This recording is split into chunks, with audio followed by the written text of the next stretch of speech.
this has increased that.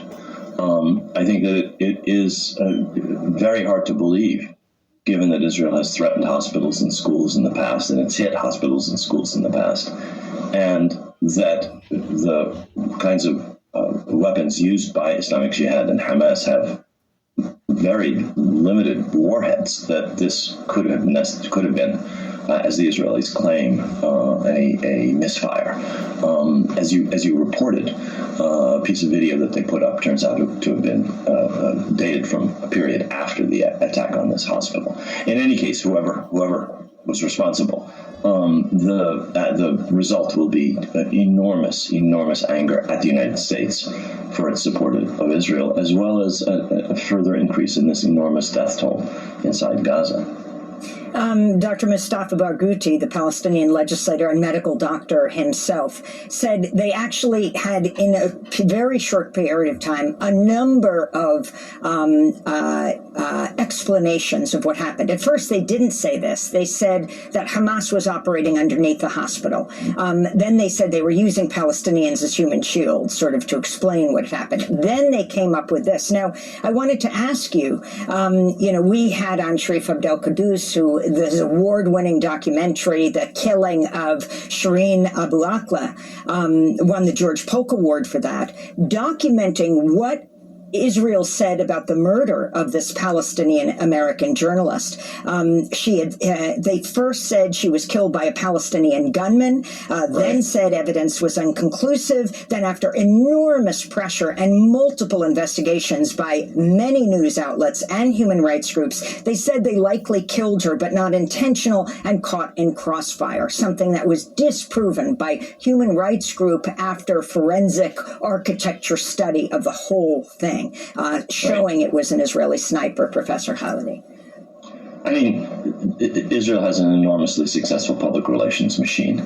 It took them, I think, 45 minutes to put out the specific cover story on this one, and it was immediately knocked down, as I think you already reported, when it turned out that the piece of film that they produced actually dated 40 minutes after the attack on the hospital. The New York Times pointed that out, the timestamp. Precisely. And then they actually retracted the video from X, from Twitter. Precisely.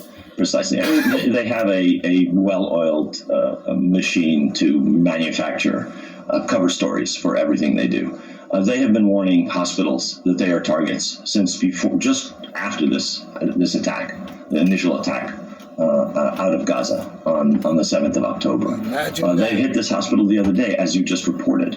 They hit a school today.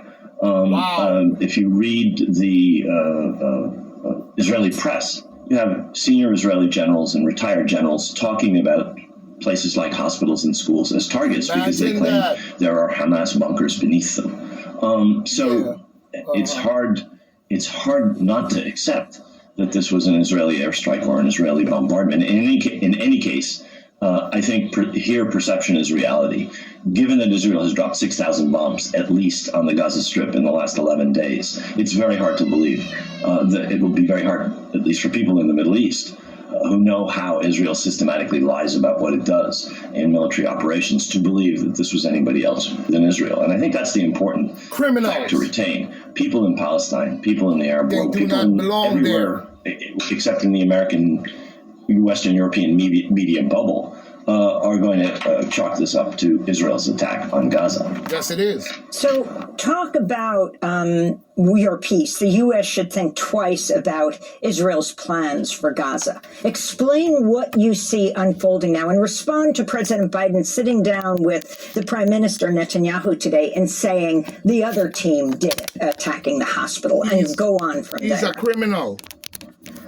Well, I mean, the president has bonded the United States to Israel at the hip since very soon after this horrible escalation started. And in so doing, he's made the United States responsible in the eyes of the world for everything. This is the latest example of that. He's basically read from an Israeli teleprompter, as he seems to do routinely when anything relating to the Middle East comes up. It's almost as if his lines are scripted in Tel Aviv, at the Israeli Defense Ministry, where their disinformation headquarters are located. And he has, I think, put the United States in a position that I am not entirely sure anybody in his administration realizes. The United States is going to be vilified, not just in the Middle East, as a result of its unlimited support for Israel. What we are seeing now is only the beginning. The munitions that are being sent, the aircraft carriers that have been sent to the Eastern Mediterranean. That's right. The huge bill that they're going to put before Congress for, I've seen a figure of $100 billion, is going to cement in people's minds the idea that the United States and Israel are one, which means that whatever happens in Gaza going forward, in terms of people being killed, innocent civilians being killed, terms of population being expelled. That's right. Basically, we're talking about ethnic cleansing of northern Gaza. And heaven forbid, people actually being forced out of Gaza into Egypt, which is still a possibility, even though the Egyptians have resisted. All of these things will be put down, not just to Israel, but to the United States. And I don't think they fully realize, or if they do, they haven't done anything about it, that this is what the president has, this is where the president has put the United States. He's a criminal. For whatever reason, electoral reasons, his own personal sympathy for Israel, it really doesn't matter. We are now in a situation where the United States, in my view, has put itself in a more precarious position in the Middle East than it has any time since the 1967 war. That's true. Talk about what's happening on the northern border, on the Israel-Lebanon border, and Hezbollah, and the back and forth rocket fire that's going on there, and what this could signify. Well, I mean, the most apocalyptic scenario, which I hope and pray does not come about, would be a full-scale war on the northern border between Hezbollah and Israel, as well as Ukraine. That has the potential, as well as Ukraine, draw many other actors in and turn into an even wider war than that. This is what this president has put us into. Involving war and rumors Syria of war. And he's a criminal. And then and Israel is illegitimate to be there. There's no such thing as Israel. That would be a real apocalyptic scenario. It's an invasion. I have a sense that the United States, Iran, and Hezbollah and Israel are all reluctant to go too far down that path. Any one of them might do something that could provoke that kind of escalation. But the real problem is unintended consequences of actions that are out of control. Whatever Israel, Hezbollah, or Iran and the United States may want, there may be actions that will precipitate a rapid escalation. And that would really, I mean, the situation is appalling as it is. It really would be infinitely worse. The devastation of Lebanon that would follow, the involvement of northern communities in northern Israel would be devastated as well. But the possibility of that growing even wider is to me terrifying.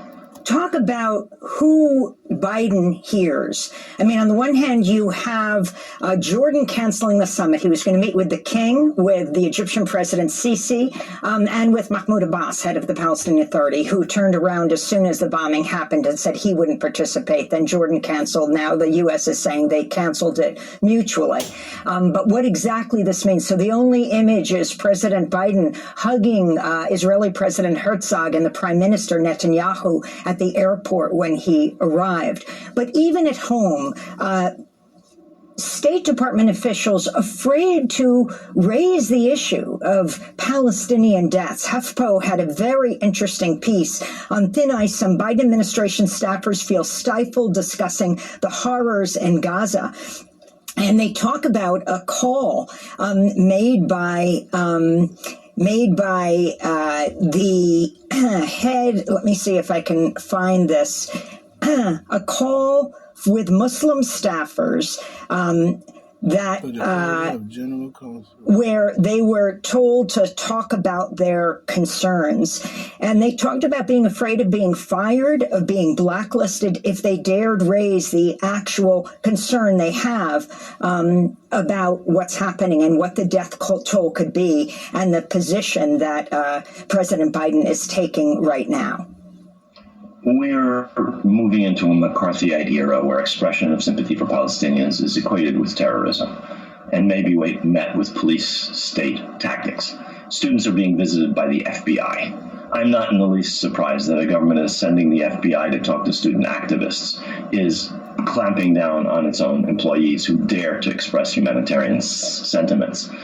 You are required now to utter a mantra in which you exclusively talk about Israeli suffering. And if you do not do that, you are branded and doxxed and so on and so forth. That's happening in the in academia and universities. It's happening in companies. And it's, I am sure, happening within the federal government. I have no information about that. But that is in line with the administration's position, which is that this is a one-sided affair in which on the one side is absolute evil, something which, according to administration spokesman, is worse than ISIS, Daesh. And with that kind of Manichaean point of view, clearly anyone who expresses any dissent, you are supporting absolute evil if you talk about anything but the unlimited suffering of Israelis. Now, the suffering of Israelis is unquestionable, but that should be the only obsession of the president and his men and women puts the United States in a position where maybe in the sound bubble of the United States, the so-called Western world, it's comfortable. But with the rest of the world, that will not wash. Including countries that are not particularly supportive of Palestine, countries like India, China, and so forth. Those are countries that, and other parts of the world, I think, see things the very, very same way. So I don't know that these people understand the degree to which they're harming this country by this kind of blind, one-sided Israel-first approach. Let me ask you, Rashid Khalidi, if you were President Biden, what would you do right now? What would I do right now? I would immediately call for a ceasefire. I would make sure that the hostages were released immediately. It is unconscionable that they be held. That would require a negotiation between Israel and Hamas about what the terms for that release would be. I would insist on that.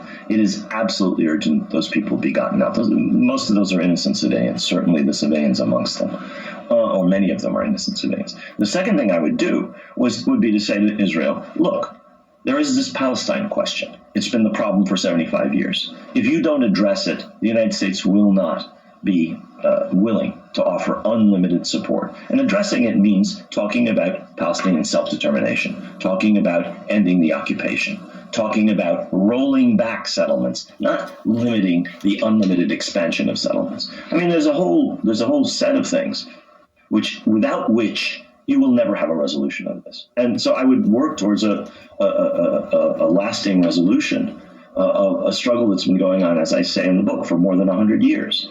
Instead of yet another Band-Aid, yet another attempt to stabilize a status quo, which is massively unfavorable to the Palestinians and which will only lead to more suffering for everybody concerned.